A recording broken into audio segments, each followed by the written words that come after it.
Magandang gabi po sa inyong lahat. Magandang gabi, Father. Kung tatanungin natin ang ating sarili, paano nga kaya tayo nagiging karangal-rangal sa Diyos? Paano ba tayo nagbibigay ng karangalan sa Diyos? So, titingnan natin ang ating buhay. If we will try to examine our life, no? Is it worthy really of glorifying the Lord? The kind of life we live. Yung may buhay na mayroon tayo. Huwag nyo kaagad sagutin. Ano? Pag nilayan na lang po ninyo yung tanong na yon, paano ba tayo magiging karangal-rangal sa buhay natin na ito para sa Diyos? Dahil itong ating ebanghelyo, what we see is, there is the mutual glorification of the Father and the Son. No? The Father and the Son are one. Laging sinasabi ni Jesus, ako ang Ama at ang Ama ay isa.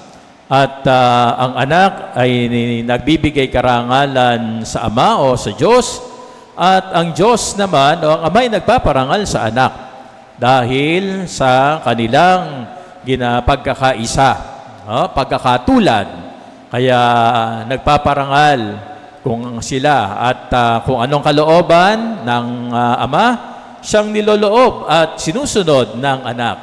At yun ay pakikipagkaisa naman ng anak sa kanyang Ama. Kaya hindi sila magkahiwalay, laging magkasama, laging may pagkakaisa.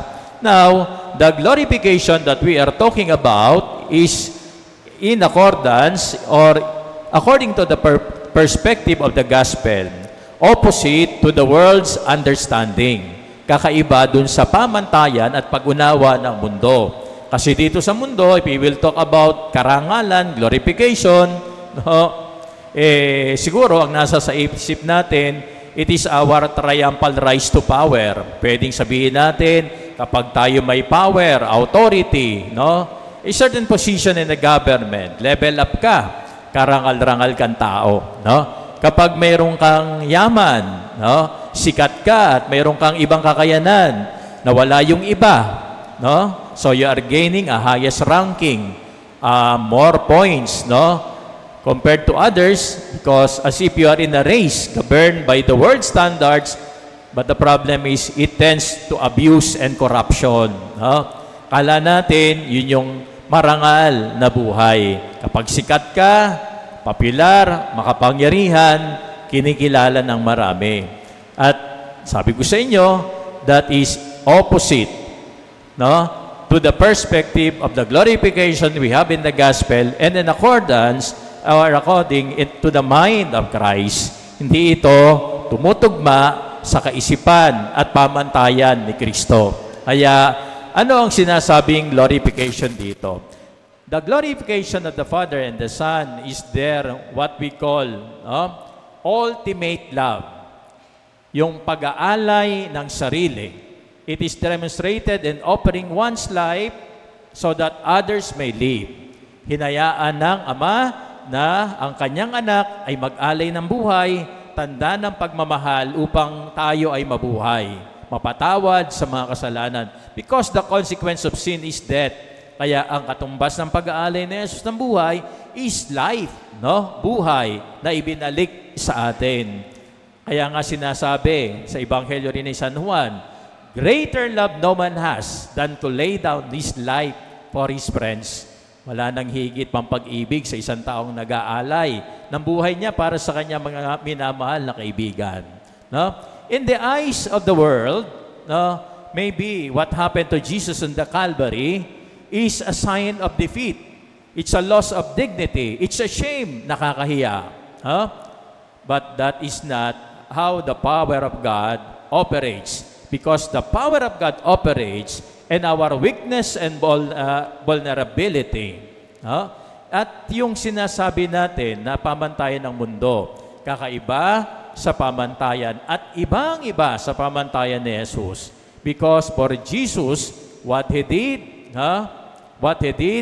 is the ultimate love, the supreme love that saves the humankind. And from that human heart, no, from the heart of Jesus, it flows or there flows light, hope, joy, and inspiration para sa ating lahat. Kaya yan ho ang sinasabing pagpaparangal. Ngayon sa ating buhay, makikita natin na kung tayo ho ay nakikiisa dito sa kalooban ng Diyos, kung ano ang kalooban ng pagiging tunay nating Kristyano, tayo ho ay karangal-rangal sa ating Panginoon.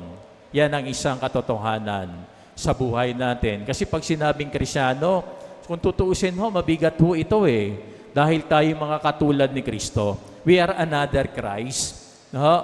We are another Christ. We are like Christ. Supposed to be, we should be like Christ. Kasi tinatawag tayong Kristyano. Ngayon, ang pamantayan natin sa pagpaparangal sa Diyos, sa pag-ibig sa Kanya, should be the standard of Jesus. But the problem is, magkakaiba tayo.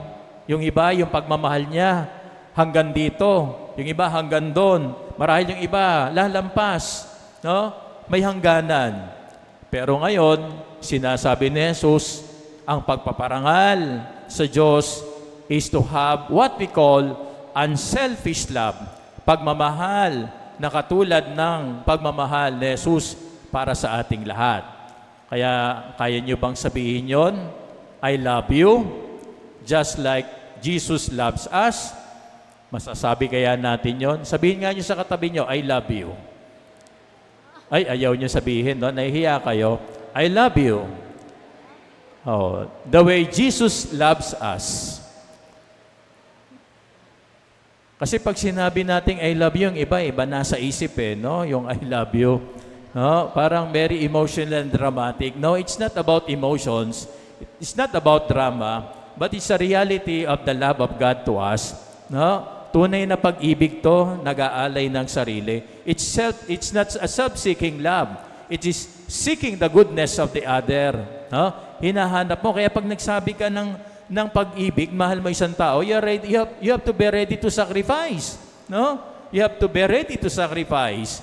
Kasi pagbibigay ng sarili yan. Pagbibigay ng oras, kung anong mayroon ka, ibibigay mo rin sa Kanya. Hindi makasarili to. Magpapasensya ka.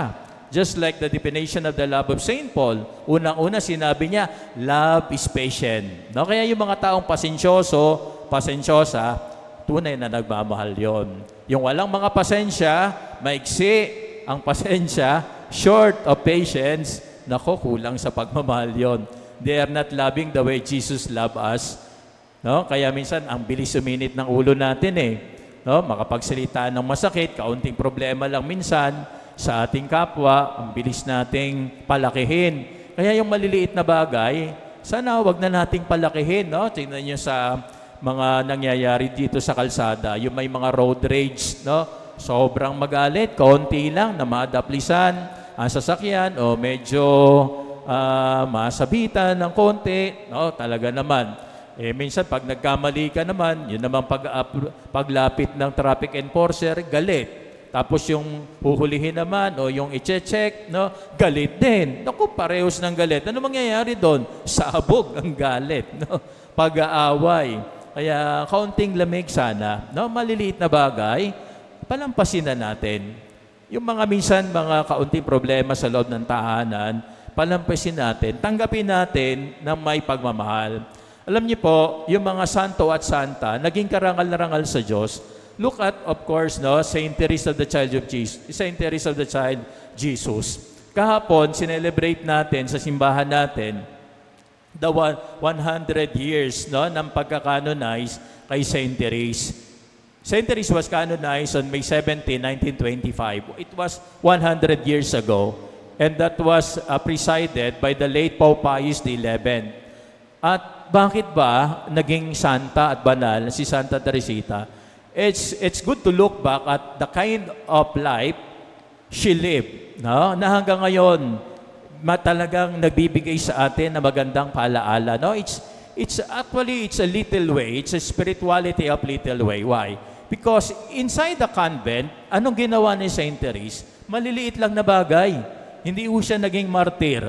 Kagaya ng mga apostoles na iba mga santo. Kagaya ni San Pedro Calungsod. Kagaya ni San Lorenzo Ruiz, hindi ganun ang kanyang naging karanasan. Pero, nagtimpi siya sa kanyang sarili. Alam niyo ba, yung maliliit na bagay na yon, isa doon, kapag naglalabas siya sa laundry, yung mga madre, Alam niyo man, yung mga madre, siyempre, babae yun eh. No, kaya minsan may mga kapilyahan na yung isang madre, nakatabi niya habang naglalaba, siguro gustong ibuli siya, pinapatalsik yung bula, no, ng damit, at natatalsikan si Saint Therese. Siyempre, anong gagawin ni Agan na gagawin mo pag ikaw ang ginagawa nun? Ha? Okay lang ba sa iyo yun? Talsika ka ng bula na para na sinasadya? Baka pag ikaw ang ginawa nun, no, yung batsyang may bula, ibuhos mo doon sa gumagawa nun. No? Di ba? So, si Saint Teresa na ginawa niya, she tried to have a control or self-control and temperance. Pinipigil niya. Why? Because she tried to do that, small thing perhaps, but with extraordinary love. Mayroong kakaibang pagmamahal. No? Pagmamahal ang nagmo-motivate sa kanya kung bakit siya hindi gumaganti. At kung bakit gagantihan niya ng pagpapasensya. Why? Because she is motivated by the love of God.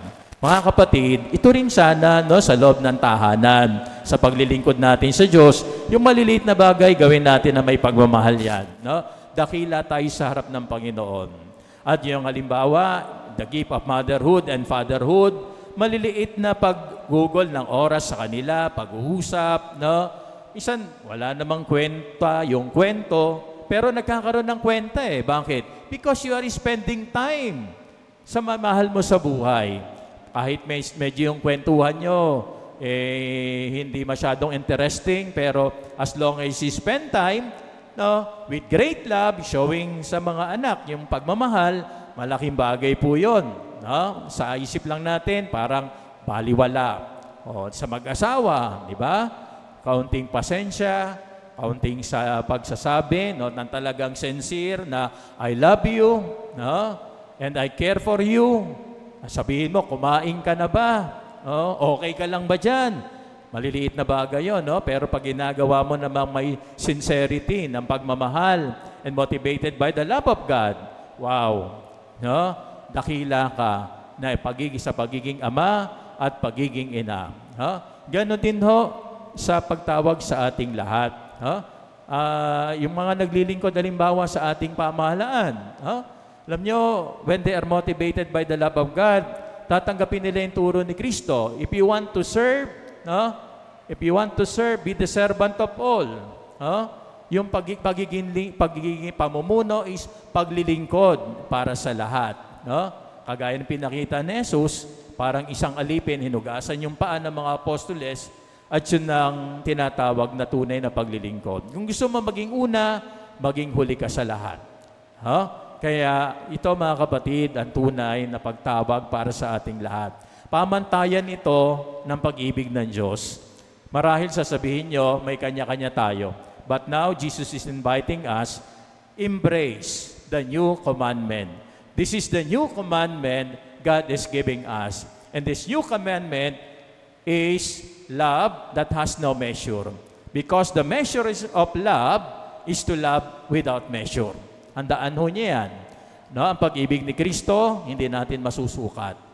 The measure of love of Jesus, of God, is to love without measure. Ang pamantayan niya, talagang, ito ang pamantayan sa natin mga Kristyano. Baka sabihin na naman niya, Father, tao po kami. Hindi tayo tao lang. Kristyano po tayo. Tandaan niyo yan. No? We should live like Christ. We should live. We should think like Christ. Our standard is not the standard of the world, but the standard of Christ. God bless you all.